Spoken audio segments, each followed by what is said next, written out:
이렇게 묵상하시겠습니다. 크게 두 대목으로 나뉘는 것 같습니다. 저쪽을 보고 하라고. 여기에 계신 분들 양해를 얻고 정문을 향해서 서서 말씀드리겠습니다.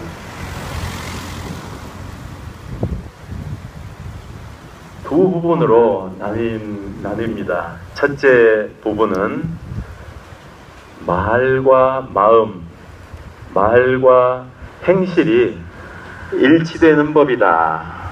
나무는 그 열매를 보면 안다. 이 말씀, 이 첫째 부분이죠. 그 부분의 결론은 마음에서 넘치는 것을 입으로 말하는 법이다. 이렇게 말씀하신 부분이 결론입니다. 우리가 교황님이 지난달 오셨을 때 행복했습니다. 꼭 우리 천주교 신자만 행복한 것이 아니라 아마 온 국민이 그 행복감을 함께 느꼈다고 생각을 합니다. 개신교 목사님도 또 불교의 스님도 불교 방송에서 그와 같은 이야기, 교황님을 본받자 그런 이야기를 하면서 함께 기뻐했다는 이야기를 신자분들에게서 들었습니다. 어떤 점에서 그 교황님을 그렇게 좋아하게 되고 또 그분으로부터 행복감을 느낄 수가 있었겠는가? 그분들이 말씀하시는 공통점은 당신이 믿는 대로 사시는 분이기 때문이다. 말과 행실이 일치되는 언행일치의 삶을 사시는 분이기 때문이다. 이렇게 늘 말씀을 하시는 것을 들었습니다. 저도 교황님처럼 살고 싶습니다. 연세가 78세라는데요. 참 천진스럽고 어린애 같은 표정, 맑은 눈빛, 그냥 꾸밈없이 웃을 줄도 아시고 다른 사람들을 편안하게 받아들여 주시는 그런 모습은 정말 소망에 맞지 않는 나이든 사람의 모습이라고 생각이 됩니다. 나무는 모두 그 열매를 보면 안다. 누구든지 교황님을 보고 기뻐하고 또 행복감을 느낀 그 이유는 바로 교황님의 표정, 눈빛, 행동, 그것이 말씀 하나하나에서 열매를 보고 그 나무를 안다고 하는 그것처럼 그 마음 안에 참으로 선한 것들이 깃들어 있는 그런 분이라는 믿음, 신뢰 때문이 아닌가 생각을 해봅니다.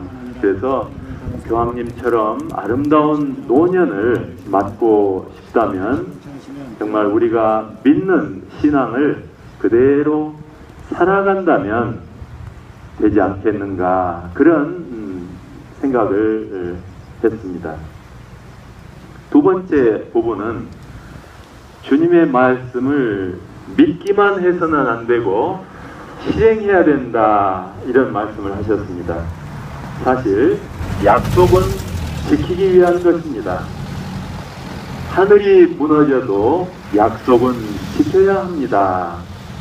이게 누가 하신 말씀이냐면요, 지금 박근혜 대통령이 되신 그분이 대통령 되기 전에 하신 말씀이랍니다.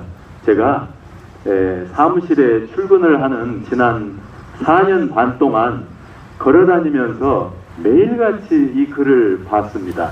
그 광창이라고요, 신촌에서 여의도 국회의사당 가는 그 길목에 그 당, 그러니까 한나라당이었던지 하여튼 그 당사 일부 건물이 거기에 있었습니다. 그런데 그 건물 위에 이게 큰 글씨로 쓰여져 있었습니다. 하늘이 무너져도 약속은 지켜야 합니다.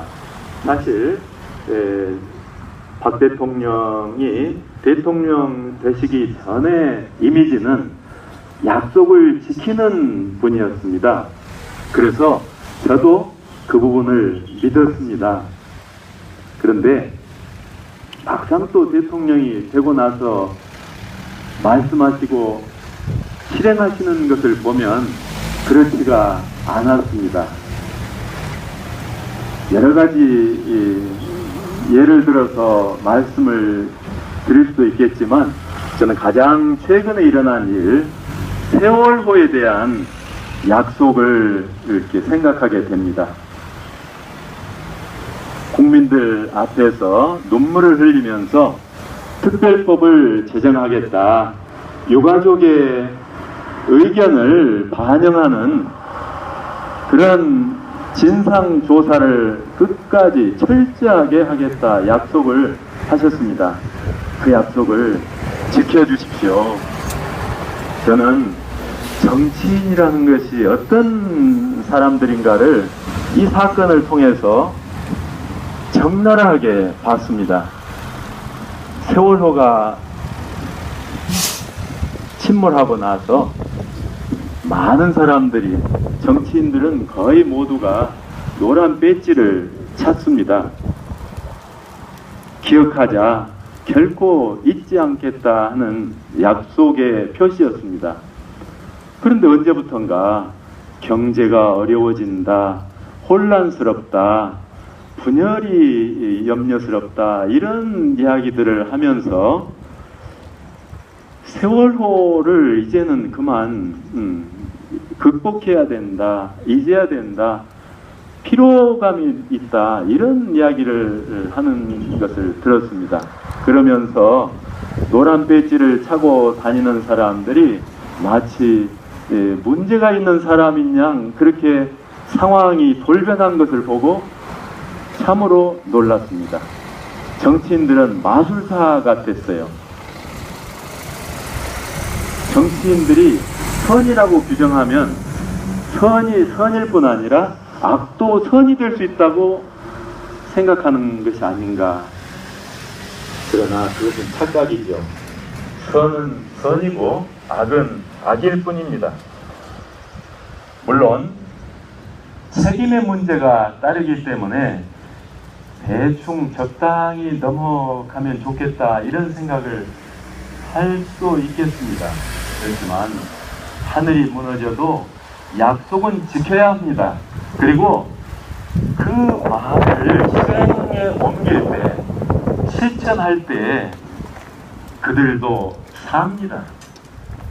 예수님 말씀이 그러지 않습니까?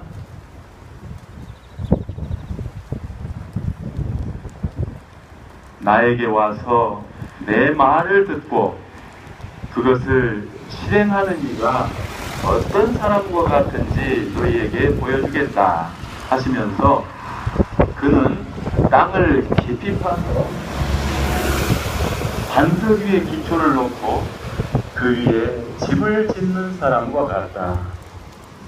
홍수가 나서 강물이 들이닥쳐도 집을 튼튼히 지었기 때문에 전혀 흔들리지 않는다.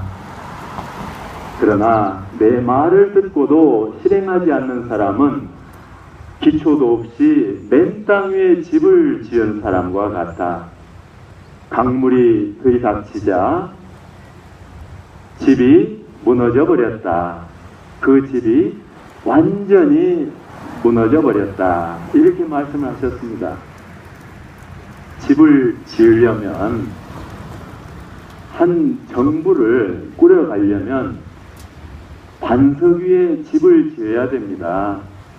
여론이라는 흔들거리는 그런 터 위에, 맨 땅 위에 집을 지으면 나중에 홍수가 나서 강물이 들이닥치면 무너져 버리기 마련입니다. 모면한다고 해서 될 일이 아니기 때문입니다. 저는 서울에 온 지가 5년 정도 됐습니다. 지난 4년 반 동안 한 일 중에 사별자 모임이라는 것을 했습니다. 이 사별자 모임은 남편이 또 부인이 자녀들이 뜻하지 않게 돌아가셨을 때 또는 병으로 돌아가셨을 때 그 감당할 수 없는 엄청난 슬픔을 그분들끼리 모여서 서로 위로해주는 그런 목적으로 모임을 갖는 것입니다. 그분들과 동반하면서 느낀 것은 그분들은 먼저 가신 그분들에 대해서 죄책감을 느낍니다. 이것은 논리적으로는 설명할 수 없는 이야기입니다. 아무 자기가 탓도 없이 남편이 부인이 돌아가셨을 때 지켜주지 못했다는 그 미안함이 죄책감으로 자리 잡는다는 겁니다. 그리고 많은 분들이 죽고 싶다, 왜 사는지 모르겠다 하는 고백을 합니다. 예전에 역사책을 보면 춘장의 풍속이 있었습니다. 높은 사람이 죽으면 그 집에 식솔들, 가솔들이 함께 묻히는 겁니다. 매우 잔인한 풍습이라고 생각을 했습니다. 물론 그런 풍습은 더 이상 있어서는 안 되죠.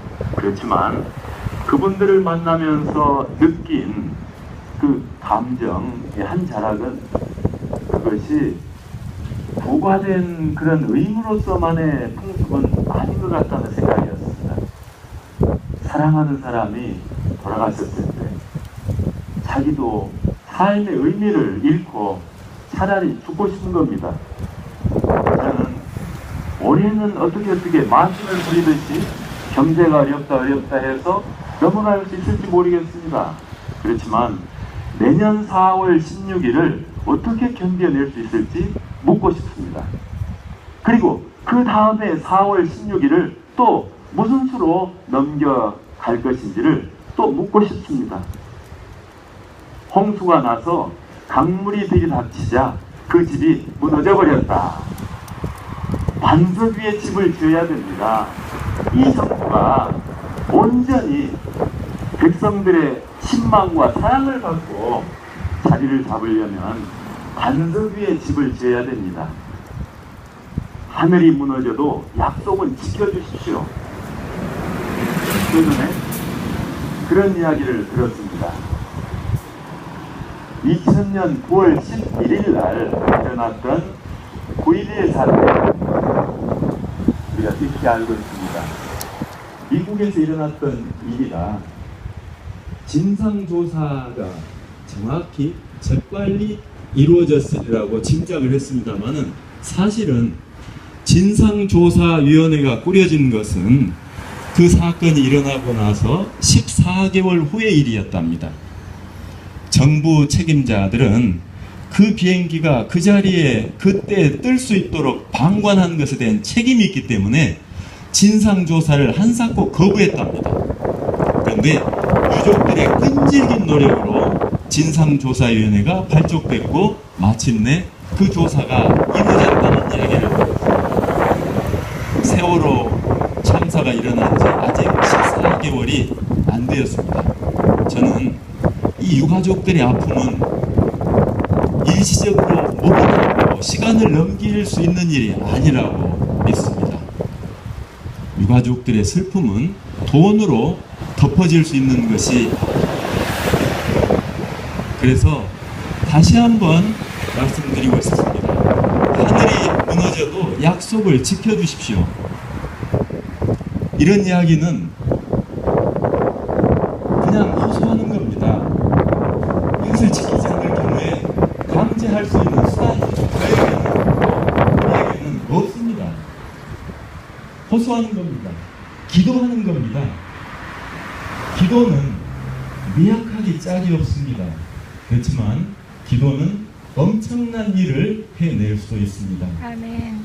제가 독일에 가본 적이 있습니다.